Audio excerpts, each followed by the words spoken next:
ஆழி மழை கண்ணா ஒன்று நீ கைகரவேல் ஆழி உள்புக்கு முகந்து கொடுவார் தேரி ஊழி முதல்வன் உருவம் போல் மை கருத்து பாழியின் தோளுடை பற்பனாவன் கையில் ஆழி போல் மின்னி வலம்புரி போல் நின்னதிருந்து தாழாதே சார்ங்க முதைத்த சரமழை போல் வாழ உலகினில் பெய்திடாய் நாங்களும் மார்கழி நீராட మగిజిందు ఏలోరెంబావాయ్.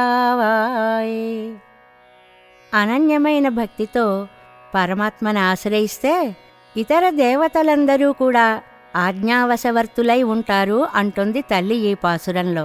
ఓ పర్జన్యదేవా అంటూ మేఘుణ్ణి ఆహ్వానించింది.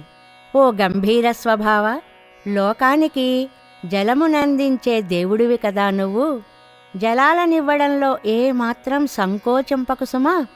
నువ్వు గంభీరమైన సముద్రంలో మధ్యకి వెళ్ళు, అక్కడి జలాన్ని పూర్తిగా త్రాగు. ఒక్కసారి గర్జించు, ఆకాశంలోకి రా, ఆ శ్రీమన్నారాయణునిలాగా నీలంగా మారు. ఆ పద్మనాభుని చేతిలో చక్రంలా మెరవాలి సుమా నువ్వు, శంఖంలా ఉరమాలి. ఆయన శార్ంగమనే ధనస్సు నుంచి బాణాలు ఎలా వర్షిస్తాయో అలాగే నువ్వు కూడా వర్షించాలి. ఆ వానని చూచి లోకమంతా ఆనందించాలి. మేము మార్గశీర్ష స్నానం చేయాలి. అలా నువ్వు ఈ వ్రతంలో మాకు సహకరించాలి అంటుంది తల్లి.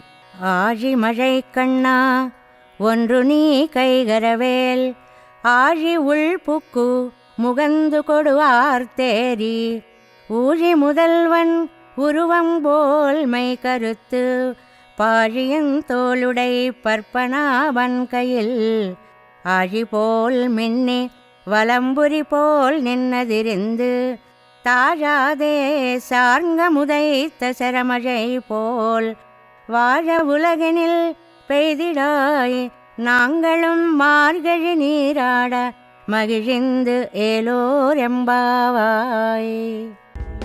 సనాతన ధర్మం ప్రపంచానికి ఒక వరం లాంటిది.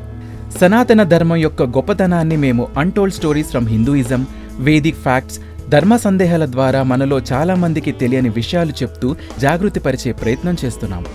సనాతన గొప్పతనాన్ని చాటేందుకు వీడియోస్ను లైక్ చేయండి, అలాగే షేర్ చేయండి. సబ్స్క్రైబ్ చేయడం ద్వారా మాకు సపోర్ట్ ఇవ్వండి. అలాగే మీ అభిప్రాయాలను కామెంట్స్ రూపంలో పంచుకోండి.